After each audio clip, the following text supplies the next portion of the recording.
What's going on, guys? Q, Mike, Slim, Deron. What's Whoa, up? yeah. 112. What's up, man? Hey, y'all at G Unit now. It's been a long time coming all collectively. You came by yourself before. Yeah. You know, had the solo project and whatnot. You know, all of y'all had y'all own solo project. Oh, Mike, did you have a project? I did. You did? Yeah, I did. Man, you ain't tell nobody about yours, bro. Nobody knew about it. What you mean? You gotta call us next time. You gotta definitely call us next time. Call next Can we put let's go ahead and put a little awareness on it now. What was it called? It was called Michael Keith. It was just self-entitled. Gotcha. It came out in 2008. So yeah, you can still find it on iTunes and Amazon. You can still find it there. Word. Yeah, so just check it out. Slim, how many projects have you put out? Well, I put out 2. And one that had the one with Young Jock on this. Yeah, So you know High. what I'm saying? So Fly. And you know what I'm saying? I did a joint called Good Lovin' with Ryan Leslie and Fab. And matter of fact, that record, 50 did his own rendition of, you know what I'm saying, Good Lovin'. So that, you know what I'm saying, big shots out to the homie, you know what I'm saying, 50 Cent for that. You saw the spike in that? Oh, well, you know what I'm saying? I'm holding a Gold Plus record for it. So, Cheat Code Records. Yes, yeah, because I was just looking at something that happened with The Rock and Tyrese, right? Yeah. And he said he sold like 1,500 after that. Lil Rock said his shit was dog shit. Well, I'm gonna tell you right there. I'm gonna tell you right there. After 50 had, you know what I'm saying, he went across. He went on IG. He was like, "Hey, turn that up." You know what I'm saying? I think Good Lovin' has sold about 150,000 copies. You know what I'm saying? Nice. So, yours right there, bro. man, you know what I'm saying? That was independent. You know what I'm saying? So you know. What that check look like, man? Well, I stayed in Bell Harbor for like 5 or 6 years. You know what I'm saying? So I appreciate that. That's a rich area. That's a real rich area. Super rich, like white folks, real, like Yes, sir. the real different kind of white people, man. They don't even really know about hip hop. The hip hop, the regular, they don't know who Young Thug is, Right. and where he stayed at. Right. Yo, Oh my God. you guys, We talk about Q Project. hold on, Q Project? Yeah, Project. Let's talk about it. Yeah. What up, man? Big shout out to Malico Records. Had a solo record in 2012 called The Manual. Really well, man. I got a chance to just, you know, show all about Q Parker, man. You came through.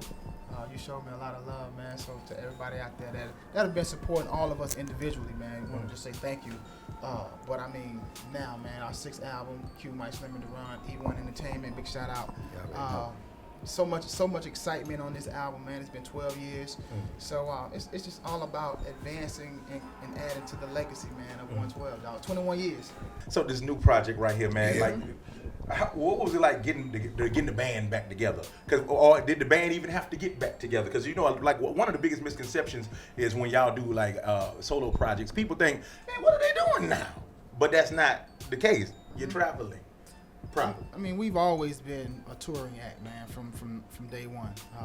The cool thing about 112 is we're all so individually creative and so talented that we all wanted to just kind of explore our individualism and just do our own individual projects. But it was never a disbanding and all that, you know, what you would think a breakup is. It was something that we all agreed. And then even in that, we still was touring, we were still doing shows.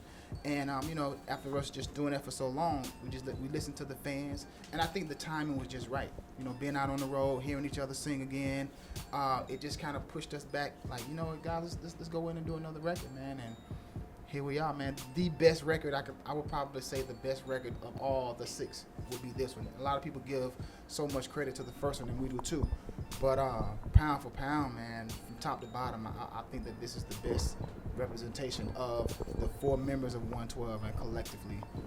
Any special features, man? Or it's just all 4 of y'all? We do have a record with Faith, interlude with Faith Evans.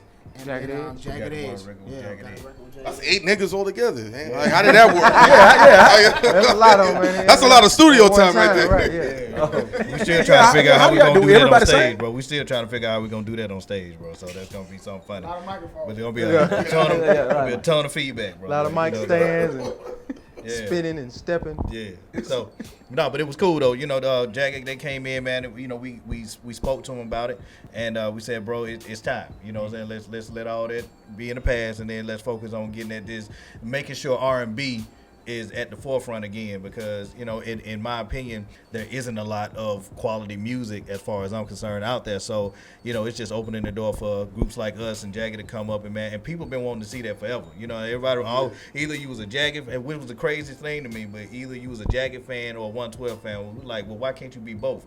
So with this record, that's why we you know, put it out there. So, you know. But I can answer that because, you know, everybody didn't think that y'all was from Atlanta when y'all came out with Puffy. Why You know what why I'm saying? you being from Atlanta, why didn't they think that? Because it was some New York shit. It was like New York shit, down south shit. It was just a difference. When you coming out on stage with Biggie and all that, is they from Atlanta? It's crazy, man, because you know you're right, man. When they first met us, they were like, yeah, they must be from up top, like, you know, 120, 112 or something like that. But then when we opened our mouths, we were like, shout out what it is. Then they were like, wait a minute, where are these guys from? Like, you know what I mean? So we had to, and it's crazy that we even associate ourselves with 112 in Atlanta. You know, that we tried our best to stay synonymous with the A, but people were still trying to, you know, understand like why do we go to New York as opposed to staying in the A, man. But, you know, I think we've gotten to the point now that everybody know we from Atlanta now. So. How did it feel that? We got to give so much love to New York. You know, we're gonna always wear Atlanta on our sleeves and on our hearts. But just being here, doing this whole promo run, and just going, you know, up and down Broadway, going past our old apartment here on 56 and Broadway. I mean, we grew up in New York City, man. Like, so, and New York was the first city to really just embrace 112 and show us so much love. So, yeah, we're from Atlanta, and we rep ATL all the way. But, man, New York, man, is special. We home. Like, It's funny you should say that. I remember coming up to New York for the first time in 09 to say this where I'm finna start living. Right. Now, what was it like when you came up here back in what Man. was it? 95? You know what I'm saying? Like 94. 94, It was like 95. it was like a culture shock, you know what I'm saying? Because, you know, we from Cleveland Avenue, really never been outside of the community, you know what I'm saying? Like, it wasn't hardly no white folks. We barely saw a sprinkle of Mexicans, you know what I'm saying? And then, you know what I'm saying? And then you come up here, and it's so multicultural, you know what I'm saying? And it was like, you know, everything kind of runs slow, kind of slower in the ATL too. When we came up here to New York, you know what I'm saying, we had to speed it up. You know, your brand to be moving 24/7. You know what I'm saying. So that was just a good outlet for 112. You know what I'm saying. To really, you know what I'm saying, get our. That's what our foundation is on. So you know what I'm saying. So of course we're still in this game 20, 21 years. You know what I'm saying. You make it in New York, you make it anywhere. Anyway. What was it like shooting that video on Times Square with Biggie Smalls, Crazy. Mase? Did y'all know that song was gonna be what it is? We did after that. Yeah, we knew after that. You know what I'm saying. That video, man. Yeah. But actually, here go a fun fact for you, man. We actually didn't like Only You at first, bro. Yeah. Like, because we were so R&B oriented when we first got in the game, we was like, we bucked on Puff with that record, man. He was like, yo, trust me on this. If y'all don't listen to anything else I say, trust me on this record. We're going to put your man Big on it. Mase is going to be on it. Whole Bad Boy family. Sound like he was lying, Bro, it just sounded too good. It just sound weird. It sound too good to be true. But we was like, bro, if we don't roll with you this far, so let's go ahead and, you know, ride this thing on out, man. And you know, a double platinum album later, I was like, I guess he was right. But Yeah, I remember that when he was saying that, because we just was so green, we didn't know the business at all. You know what I'm saying? And he was like, yeah, man, you know, y'all don't know what y'all talking about. I talk to program directors every day. I'm like, okay, what's the program director? What the hell is I just found out what that was. Yeah, like 10 minutes ago. On some yesterday type shit. That was This like, shit is deeper than rap. that was one of my first Damn, big Jack. industry lessons right there. When he said, what is a program director? I mean, when he said, I talk to program directors every day, I was like, I got to find out what a program director is. Because apparently Yeah, that's at they that control what's being played on the Yeah, radio. they the keys, You man. know what I'm saying? They got the keys. Right? Hate them niggas. And those are good eyes. You know, you got Yeah. the dopest rapper in the game, like on your record. Like, those are some great eyes. You know what I'm saying? So it's like, How you remain humble with all that going on, man? You know, you being down. What's your humble then? Or did you act a goddamn fool? Ah! A little bit of both, you know what I mean? Both, it's a little bit of both. Now, you Them- know, we were teenagers too. them man. fam- They them were kids, family you know members- what I'm saying? The Yeah, family man. members keep you grounded, man. Oh, Your yeah, no grandmamas, doubt. your mamas, them, they keep you grounded. Like, I remember when I came home after having a platinum album, and I was like, look, mama, she was like, yeah, I'm happy for you, baby. Go take that trash out real quick. So I was like, dang, I'm going to sit that down and go take the trash out. So I acted a fool. I learned though, but I acted a fool. Was you talking to your grandmama crazy? No, I wouldn't do that. No. That's something you not gonna do. We wouldn't be standing here. I you know still what I'm get saying? whoopings to this day. I can't just talk to my grandma. She probably would have beat him and then beat us They too. beat man. us because we Yeah. influenced them some kind Yeah, of way. yeah. We made them do it some kind of way. What's the first craziest purchase that y'all ever made when you got that money? Ooh. BMWs. We Yep, all we bought all BMWs. The Temptations say about a whole bunch of Cadillac. Yeah, Y'all we win. went and got BMWs. Yeah, yeah. BMWs. Literally, Slim like had all a red four. one, Q had a black one, I had a white one. and I had a cranberry color. Red, black, white, and cranberry. We were Hold on, y'all didn't do it like the way L.A. Reid had gave them RAV4s TLC. It wasn't part of the deal, was it? No, y'all no, bought that shit. No. We had just come off the Whitney Houston tour. Yeah. So What? we just kinda Oh, that was a good check, right? Yeah. So once we And did when they that, bought- we just went and bought Beamers. And so Yeah. everywhere we would go in the city, like if you seen saw the one, four you beamers. saw the other three. We So roll out they on were purpose. going Put the to momos Yeah, on there, you know what I'm saying? yeah. Stunt. man. heavy yeah. beat in the trunk. Oh, Yeah. nothing but that Heavy beat beat in in the trunk. beating down the block. Yeah. Trunk rattling. You guys got any like great Biggie stories? Cause you had one of the craziest years to do Only You, and then you do, Missing You, and like literally, what's that? Like a 16-month process, give or take. Yeah, that was I don't think Biggie was in the Missing You video. No, they did the tribute. Oh, okay. because He had died. Yeah. He was dead. Nah, but a crazy story. We got a crazy story, man. Q likes to tell the story, but it like we got one where we all came into because it's 112. It's like it's four of us or whatever, but we had this entourage of maybe like 8 or 9 people that went with us all the time or whatever. So they were like, "Yo, Big is in the kitchen. Y'all go holler at him." But the kitchen is but so big at Daddy's house, right? So you can only go in there like assembly line one at a time and stuff, right? So Slim go in there, he dap him up. Yeah, Q thank go you, in man. there. Everybody saying thank you. Yeah, because he had just got finished rhyming on Only You. You know what I mean? So so our manager was like, "Yo, go in there and tell Big, thank y'all, man. Thank you, man, for doing that." So we went in there. By the time he got to me, he was like, "Yo, it's 112 of y'all niggas for real." It was like it's still too many of y'all, man. But that's just how he was, man. The misconception that a lot of people had with Big was that he was just so serious all the time, or the dude never smiled. All the dude did was smile around us, man. Like just bad because he was just a funny dude, and he was just one of them type dudes. He was very gregarious, man, and just made people just around him just want to be around him and just be better. You know what I mean? And that's what we got from Big, man. Now y'all came out when it was much more mystique when it came to R&B singers and whatnot. You didn't know all their business. and all that. Yeah, oh man. And so y'all, that mean we kind of didn't get a chance to get to know y'all like that. You know what I'm saying? Like, would y'all say that y'all very private to this day? Cause y'all still don't talk a lot. Yeah. Y'all let that stage do the talk. Oh yeah. The good old days. Yeah. Me. I mean, like everybody know me as Slim, but my nickname, you really know me, is Shy. You know what I'm saying? But it's a. You sound like a killer, yo. You know what I'm saying? Every nigga I know named Shaw is a killer, yo. That's some New York shit. Well, there you got those type of side, but not killer on no other, but killer on other things. You know what I'm saying? On the stage, Killing that pussy. Oh, we got to get some. We got to get some 112 stories. New York. Room 112, where the players do. Oh yeah, I mean, what you say as far as what? The women, man, the craziest Groupie stories. Groupie stories. We live for this shit. Come on, man. Oh, man, You got I mean, 20 just- years. Don't lie to us. Come on, the Oh, most no, perverted Groupie. shit. What happened? What happened, dog? What's I crazy don't have too thing? many of them. I'm just saying like this, like at the end of the day, we call them supporters, and you know what I'm saying. And, hey, we would never really wild like that. So that's the reason why we stayed out of books and stuff like that. You see what I'm saying? Mm-hmm. So we were a lot focused. They you know were what I'm saying? respectable to these hoes. You sure you want to do this? Are you sure you want to do it? This man is wild, man. I respect you. This man is wild. He signed his waiver. This man is wild, man. Oh my You don't mind. Hey, I'll be obliged. hey. Oh, damn. Well, the one Signed thing his you love can't say, contract the one real thing you quick. can't say is, hey, he made me do anything. That's right. Okay. Shit was all consensual. I can dig it. Reality shows.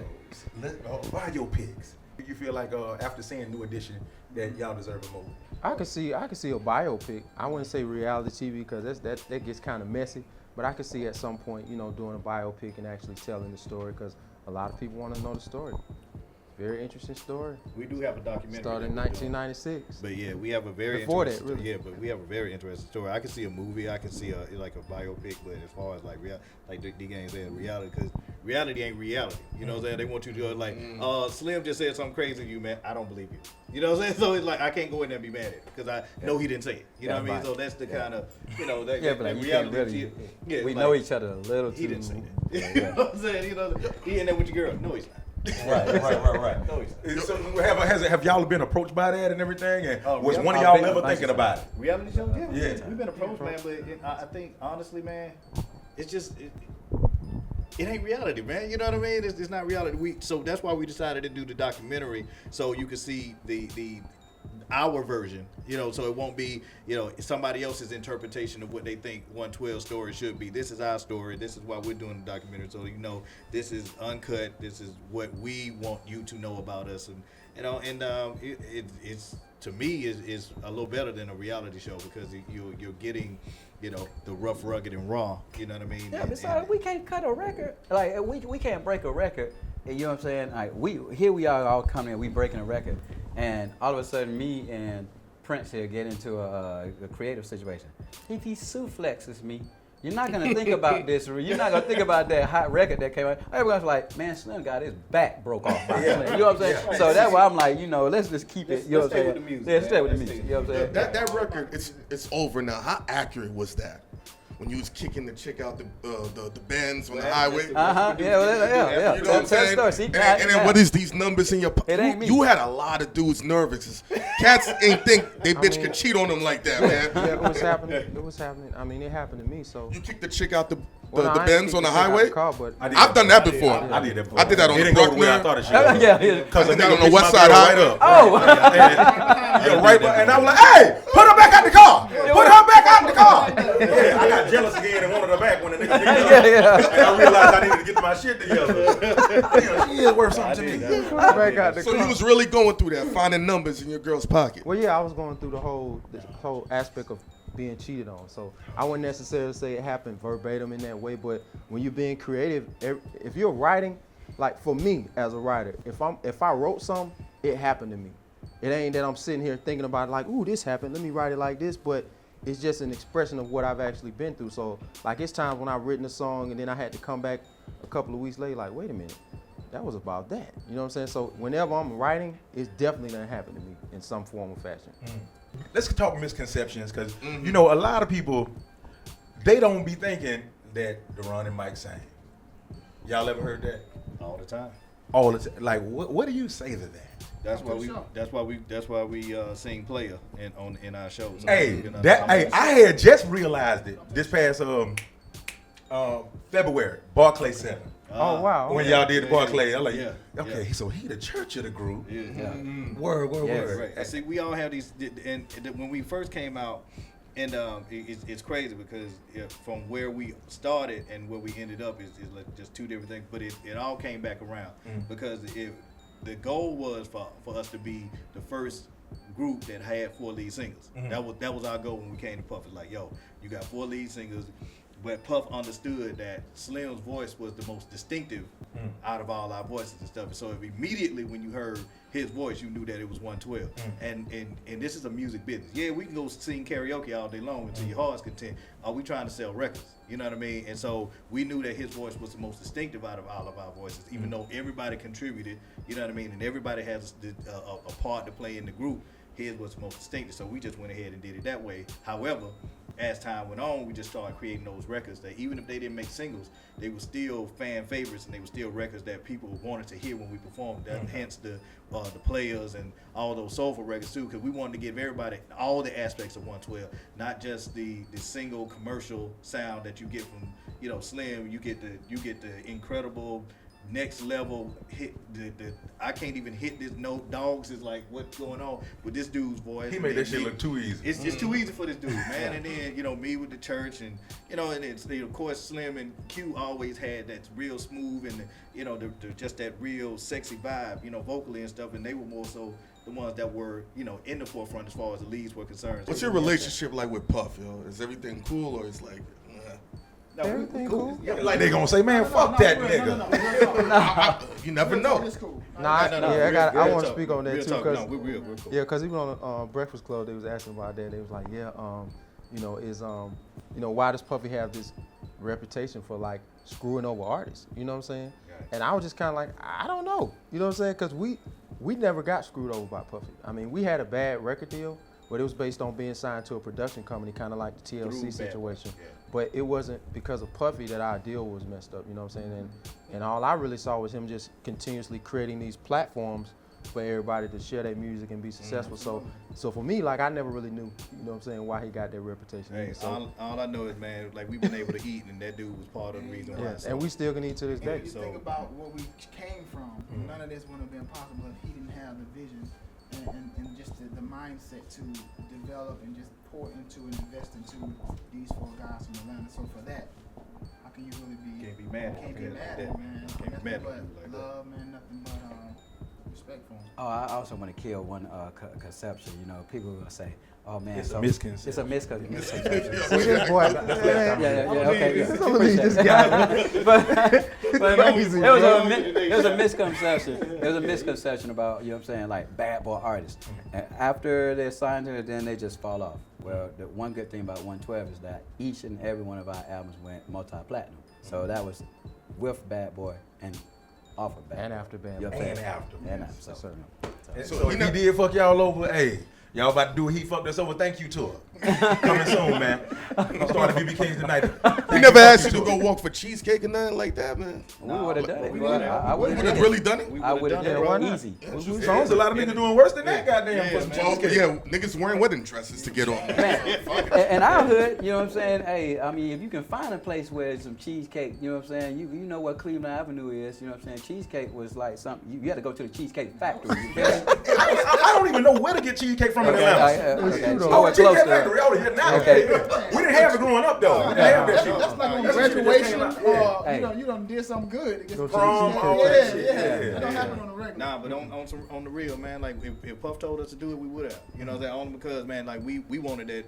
Our mission was not to go home, Right. and that dude threatened to ship us home every day because it was something that either we wasn't on time, it was like it was a learning process. We was kids trying to grow up, you know what I'm saying, to be men in New York City of all places, man. So we had to pretty much learn as we went, and this dude just threatened our lives. Like, we gonna take y'all, we gonna send y'all home, man, and that was the last thing that we wanted. So if dude was saying, hey man, go get me some cheesecake, bro, like we would have did that thing, you know, double time or whatever, bro. Like Make sure I have some money so I can get me a piece. right, you know what I'm saying? Now we would have ate part of the cheesecake. Part of the You know what I'm cheesecake saying? was wrong, you know what Here I'm you go, saying? bro. Here's those strawberries. Word. So let's go back to that Jagged Edge thing, though. Yeah. You know, like people putting y'all against each other. Was there actually any friction between y'all? Period. Yeah, that was definitely friction. You know what I'm saying? But let me, because we talked about this today in the first too. So basically, I started it. Okay, I started the whole thing. But this was the reason why I did it. Okay, because in my mind, I wanted it to be like a Ali versus Frazier kind of thing because we were already being pitted against each other anyway. You know, like I said before, either you was a Jagged Edge fan or you was a 112 fan. And our thing was, let's go ahead and capitalize off of this thing. We watching all these rappers, you know, going at each other and they making money. Why can't we do it? You know what I mean? So when we brought it to Jagged, like, we didn't really tell them that we were going to do it. You know what I'm saying? Because, in my mind, it wouldn't be authentic if, you know what I'm saying, if we came and like, hey, man, we're going to start beefing with y'all boy, man. So y'all just get ready. You know, like, I didn't think that was going to be, you know, realistic or whatever. But it turned into something that I didn't anticipate. You know what I mean? Like, What did it turn into? I mean, it turned into back and forth. You know, some back and forth banter. They said some things on 106 and Park. We said some things on 106 and Park, and we actually were not really talking to each other for like some years. You know what I mean? And, like, we would do shows and they walk past us, we walk past them, we wouldn't say anything. So it wasn't ever any fisticuffs or anything. It wasn't never really physical, anything like that. What is there ever any of? Hey, what you looking at, bitch? No, it wasn't. No, it never get like. It ain't never That's get. hip-hop Don't wanna right make there. a scene. That's real hip hop. You know, it ain't never get that deep either, man. Because I honestly felt like at the end of the day, they were really like, like what y'all doing? Like, you know what I'm saying? Why y'all tripping like that or whatever? So one day, we actually got a chance to perform with Jagged in Barbados, and Kyle called my room. I don't know how he got my room number, whatever. Kyle got a funny way of giving niggas numbers. Yeah. I tell you. But he found a way though. But I applaud Kyle for this because Kyle actually was the one that set this off. So The craziest nigga. Yeah. So he called my room, and he was like, "Hey man, I need to see you at the pool right now." So I was like, What? "All right." You want to got your pistol? Let me take off my jewelry. Let me grease up, see what's going on. So I went downstairs. Tell them what the grease do. You know, keep it off. You keep the friction off. Okay. You know what I'm saying? So they by the pool already. It's him and his cousin and then some other dude. So they over there drinking and stuff. They offered me a drink. I sat by the pool and stuff, man. And I Trying to get you drunk and beat you up. I said, man, I think these dudes trying to drown me, man. But little do they know I know how to swim. You know what I'm saying? So so Kyle looked at me and said, you know y'all started that shit, right? You know what I'm saying? So I was like, Kyle, you right, bro. You know, we started it, man, and I apologize. So I apologized to the man who did it down. I was just like, bro, I was really not explaining to him what the plan was. He was like, bro, why you ain't say nothing? You know, that's all you had to say. I was like, bro, I didn't know whether or not y'all was gonna be down with it or not. You know what I mean? But I wanted to see that happen. Now, 20 years later, we do a record with Jagged Edge, and now we're planning to do a tour with them next year. Mm-hmm. So it was a brilliant plan. It only took 20 years to get there, but we finally got there. So who headlines and who open? It don't even matter, bro. It don't even. That's how y'all feel for real. It don't even matter. Okay. That's the money, bro. Matter of fact, they can headline for all we care. We don't care. And y'all gonna burn their ass? Like, you know what? We gonna put it on their ass. Jesus They Christ. gonna walk past them niggas like, yeah. Have a good show, baby. Top that. Chill out, man. We just Top did- that. just Cut just that out. Come on, man. We just pieced it out with the boys. Y'all gonna dance y'all ass. I bet they won't get it. Nigga, what? Yeah, baby. Where can they get the music at? The new album, new project? Awesome. The new October 27th. October 27th. Yeah, man. Yeah, it's available everywhere, man. iTunes, Spotify, just all the digital networks. Yeah. And Target, and we're getting hard copies, CDs. as For us well. old school folks, you know what I'm saying? You know, you got Slim, Duran, album number 6. Album number 6. Number Yes, 6. sir. Oh, last question before last one. Best advice y'all ever got, and who did you get it from? Each one of y'all. Oh man, what is it, Slim? Oh man, I would say keep God first. You know what I'm saying? I think I Go with get that it my cliche mom. shit, dog. Give me some. No. I'm just playing. That's good. That was no, good. that's straight up because I mean, at the end of the day, you know what I'm saying. You be a part of all what's going on here in this industry stuff. You know what I'm saying, and you have to stay focused and you just keep God first. It keeps you grounded. I would say Kevin Lyles when he said never take yourself out the game. If you take yourself out the game, there's nothing you can do. But if you stay in the game, you always got an opportunity to be successful and to win. So just always stay in the game. Already. I got one. Puff told us a long time, emotions will keep you broke. Yeah, they will. He said that I the know other that. day too. Yeah. Emotions will keep you broke, bro. I got one. My manager told me, "Hey, don't expect people to be on fire about something that you are only lukewarm about." Jesus Christ. Damn. Yes, sir. Now that's how you close the interview, right? Yeah. Best advice I ever got. And we're a wrap. Oh no! Yeah.